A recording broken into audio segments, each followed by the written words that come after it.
I love Betty Davis. Does everyone know Betty Davis? This is Betty Davis. She was married to Miles.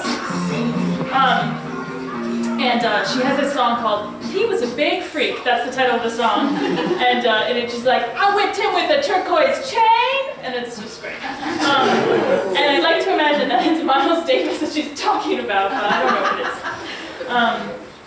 Also, it's so interesting reading with a bunch of poets because it feels, especially going last, it kind of feels like you guys are the cool kids.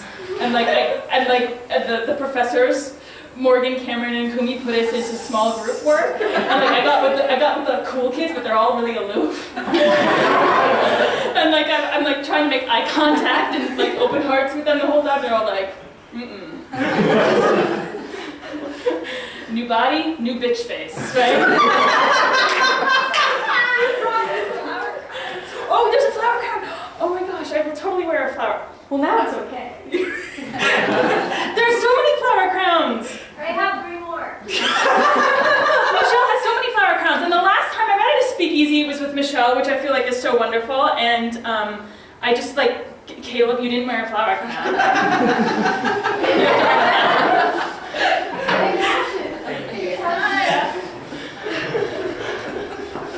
And Cameron gets the other flower crown. I put it right over my hat.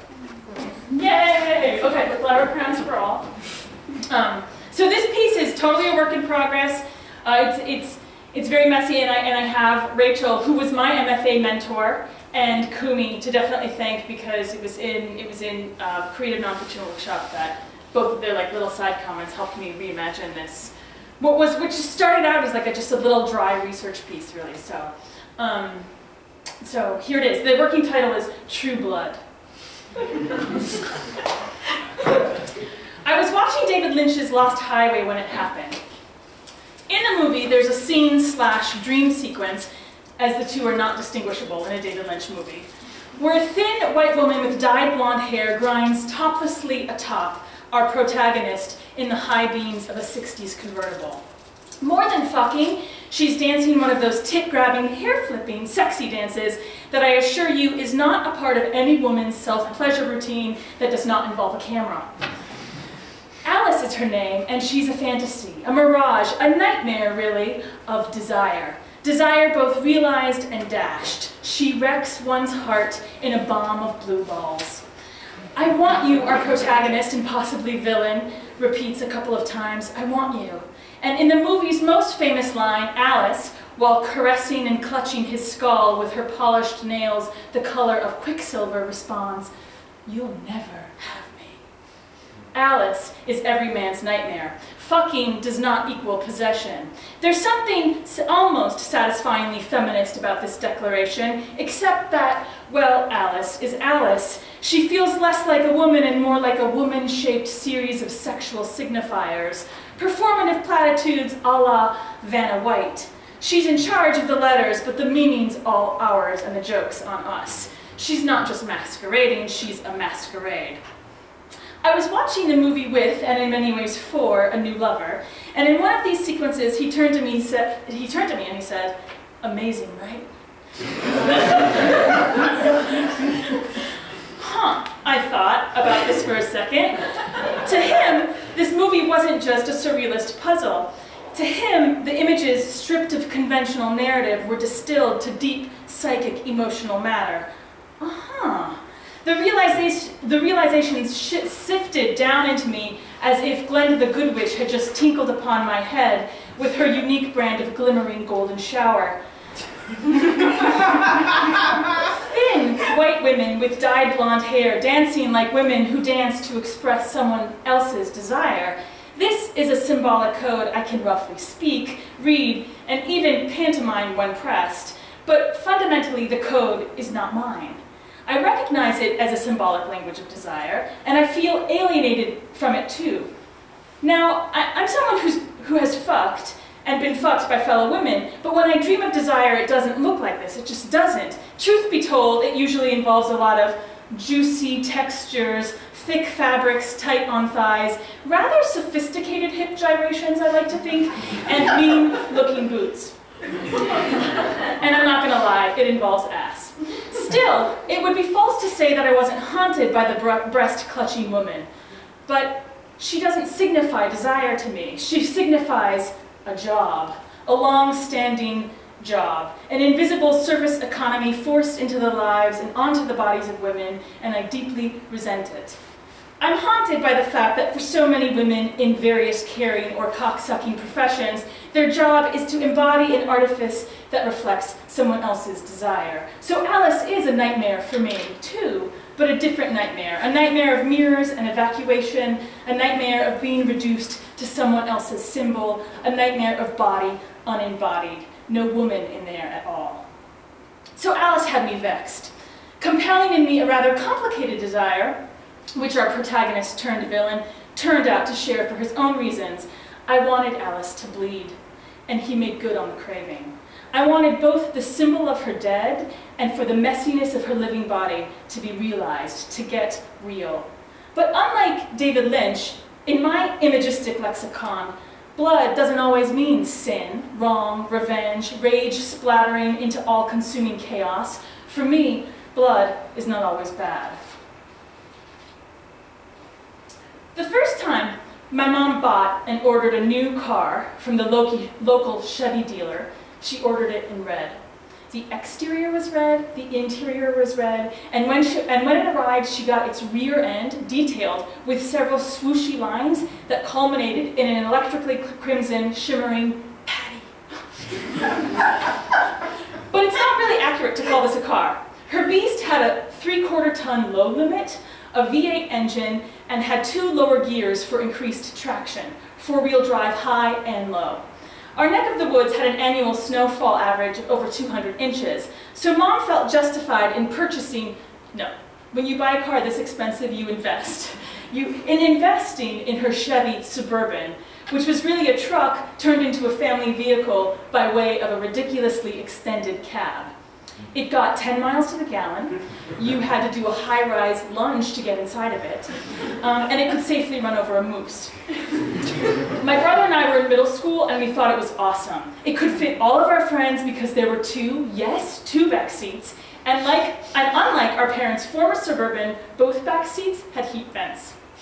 But there's a life lesson here for those of us in childbearing ages. Because Mom's new truck was fully heated and could fit half the town, she often became the child schlepper. She looked like our humble hamlet's resident child trafficker. She knew how to pack those adolescent bodies in and how to shut them up with Prairie Home Companion or Cats the Musical. It was Mom's first month with her red, and more red Suburban when she picked up a carload of kids. My brother James, his friend John, and me and my 2 friends Corey, Beth, and Emily from the movies. At that time, our mining town of 6,000 people was still using its historic theater, the Butler, which had been built during its boom in 1915, as its lone cinema. It had a beautiful proscenium, cracked and curled linoleum floors so old they were sticky, and red velvet seats so loose on their bolts, we essentially used them as gliders. When a showing was over, the cinema attendees gave customers approximately 3 minutes to leave the theater before locking its doors. After one such showing, John, Corey, Beth, Emily, and I huddled outside the theater in the entranceway of Woolworths, bouncing up and down in the cold and discussing the finer points of Robin Hood, the Prince of Thieves, as we waited for Mom's fire truck to round a corner and rescue us. When and she did, she had the show tunes already cranked and the heat on full blast. We all toppled into the car, James and John tumbling into the way back seat, and my gal pals and I stretched out in the middle. Mom headed out south to John's home. He lived way out on County Road 476 toward National Mine, and she'd get that 15-minute stretch taken care of first, each way.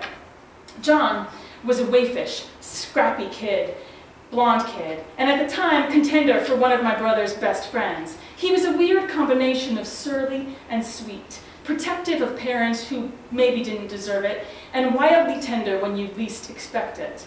Once, I made him so mad in 8th grade home economics that he stabbed me in the forearm with a sharp pencil. What could I have said to him?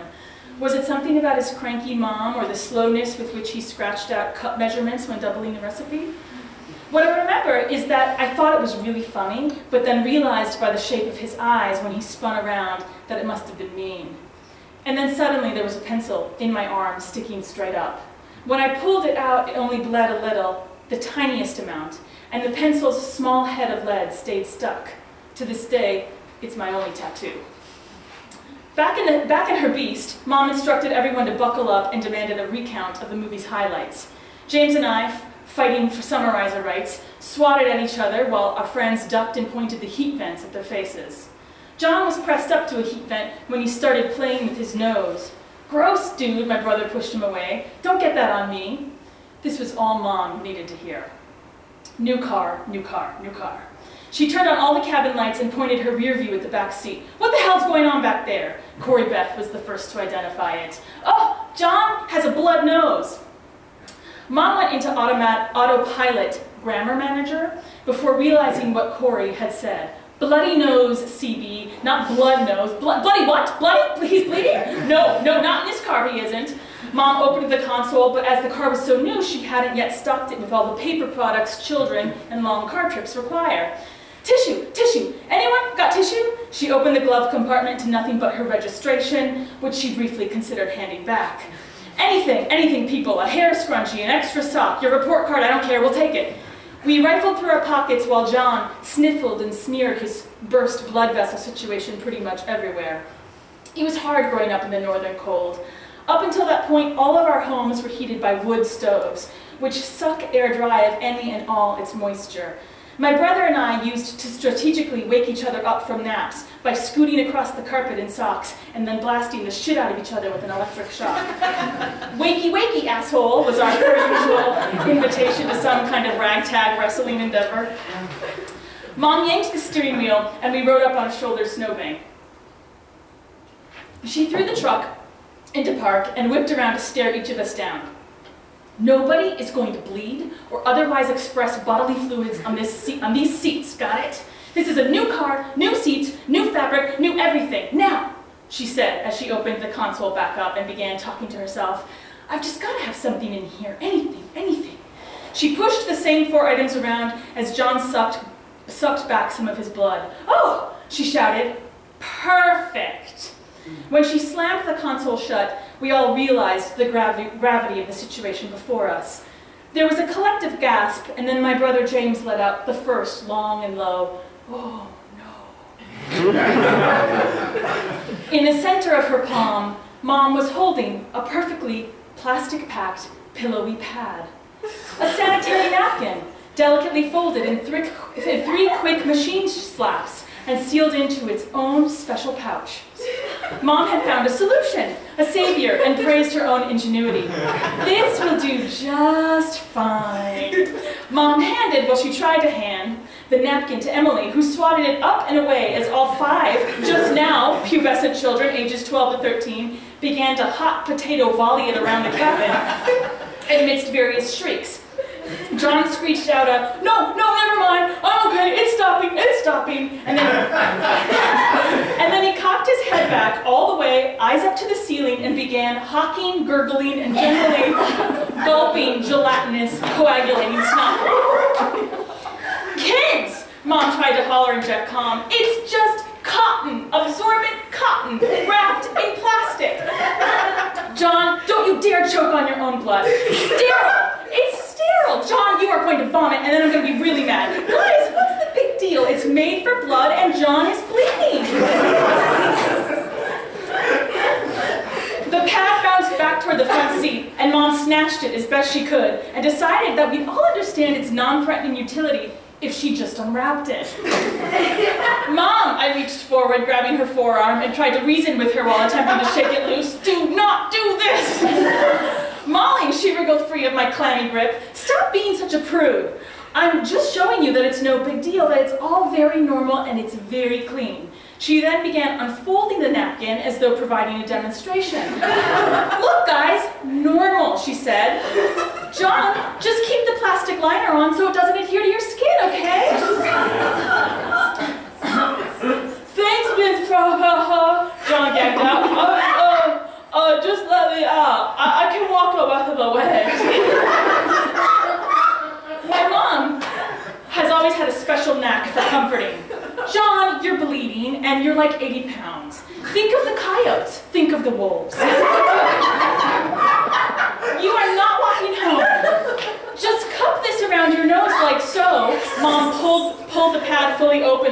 gently pressed it to her face, as though she was settling in for a cozy nap.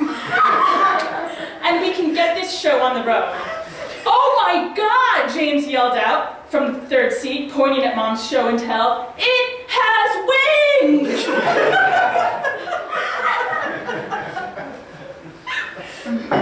The Syngina is exactly what it sounds like. The #1 official brand of synthetic vagina. For testing tampons, that is. When testing tampons to meet the European Union's standards for safety and absorbency, manufacturers often use what's called the Syngina method. The Syngina pumps out a solution of distilled water, sodium chloride, and a coloring agent called acid fusion. F, D, and C red dye number 40 may also be involved. Are you asking yourself why, in a laboratory environment, researchers who are using a Syngina, which is really just a trademarked plastic tube, have to dye their sterile solution pink for this simulation? Perhaps it's because the Syngina's creators would like to think that during its manufactured menses, the Syngina bleeds pink. Maybe it's to remind the researchers of the seriousness of their tasks. Blood, people. We are talking about protecting the world and its panties from blood.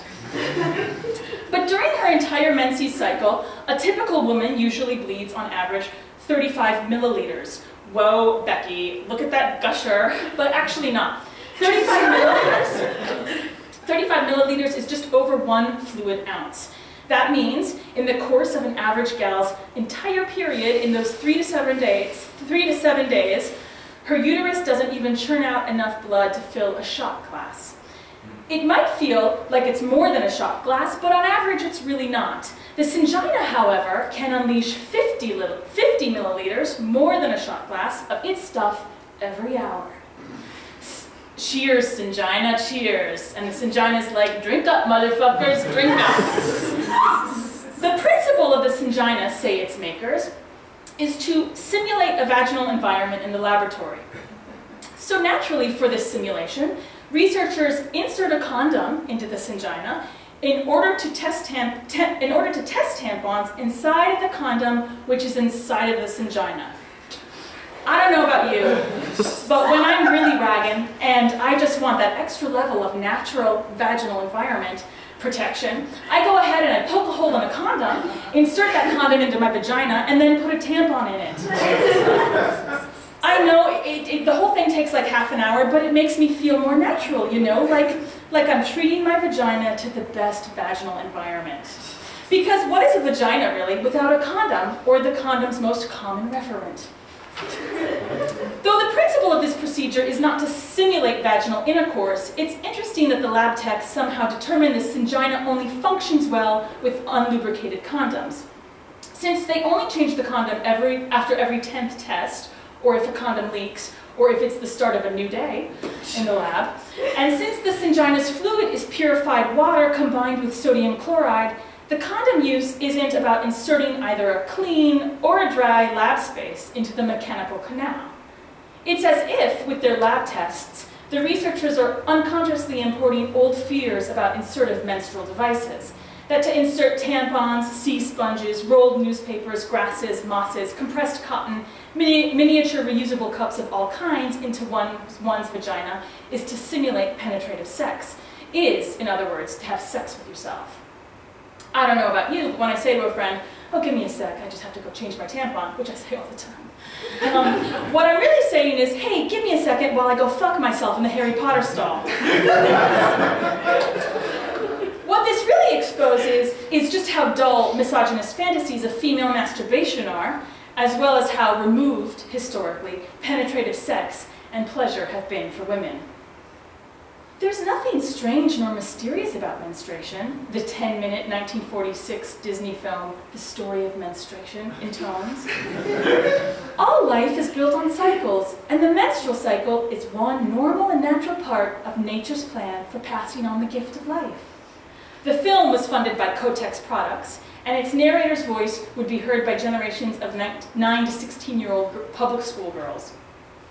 After all, no matter how you feel, the feminine but firm voice instructs, you have to live with people, and you have to live with yourself too. And once you stop sorry for yourself and take those days in your stride, you'll find it's easier to keep smiling and even-tempered. Thanks.